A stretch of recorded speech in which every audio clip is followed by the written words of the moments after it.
కామెడీని పండించినటువంటి మా బ్రహ్మానందం గారు, ఇంకొక పక్కన స్ట్రాంగ్ విలనిజం చూపించిన సత్యరాజ్ గారు, అలాగే సాయి మాధవపురావు గారిని కూడా వేదిక మీదకి రావాల్సిందిగా రిక్వెస్ట్ చేస్తున్నాము. One of the finest dialogue writers Sai Madhavapurao గారికి గౌతమిపుత్ర శాతకర్ణి కానివ్వండి, ఆర్ఆర్ఆర్ కానివ్వండి, ఆ మాటలన్నీ అంతే పదునుగా మన గుండెల్ని తాకాయి. మా సాయి మాధవపురావు గారికి స్వాగతం పలుకుతూ ఉన్నాము. అండ్ బ్రహ్మానందం గారికి ఫెలిసిటేషన్. బ్రహ్మానందం గారు సార్, ఇక్కడ ఎవరు యంగర్ అనే డిస్కషన్ జరుగుతోంది. ఇప్పుడే తెలిసినటువంటి విషయం, బ్రహ్మానందం గారు ఈజ్ ద యంగెస్ట్ అని. బ్రహ్మానందం గారిని కూర్చోవలసిందిగా రిక్వెస్ట్ చేస్తున్నాం. సార్ వద్దా సార్? ఓకే, వద్దు. యంగెస్ట్ పీపుల్కి సోఫాలు వద్దు, దయచేసి ఈ సోఫా తీసుకొని వెళ్ళి నువ్వు వెళ్ళి కూర్చో. సార్ అదే సార్, అదే అమ్మ. ఓకే,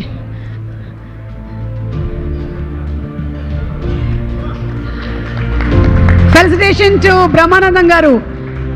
ఖాన్ దాదా అని పిలవండి, గచ్చి బౌలి దివాకర్ అనండి, అరగుండ అనండి, జిలేబీ అనండి, క్యారెక్టర్ ఏదైనా సరే కడుపుబ్బ నవ్వించడం ఖాయం.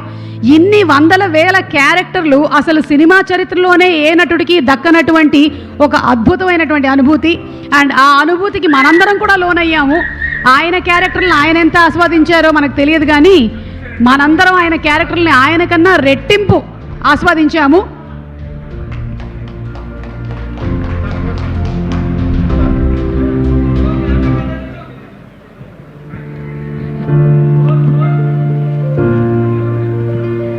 సీతాపయనం టీం ఈరోజు పాజిటివిటీతో కార్యక్రమాన్ని మనం మొదలుపెట్టాము విత్ ఆ రియల్ హీరోస్ అండ్ అలాగే బ్రహ్మానందం గారు.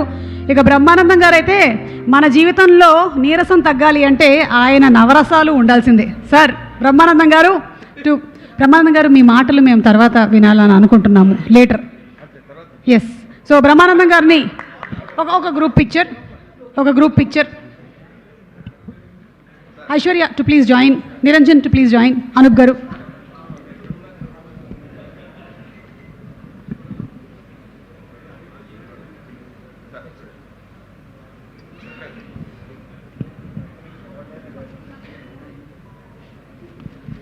అలాగే కాసర్ల శ్యామ్ గారిని కూడా ఒకసారి వేదిక మీదకి రావాల్సిందిగా రిక్వెస్ట్ చేస్తున్నాము. Our lyric writer to please come on to the stage for a group picture.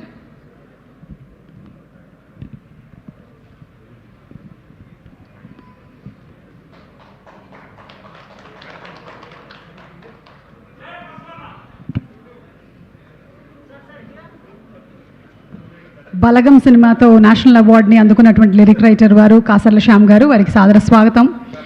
ఇందులో కూడా మంచి బసవన్న పాట ఉంది, మనం ఇవాళ కూడా విననున్నాము ఆ పాటని.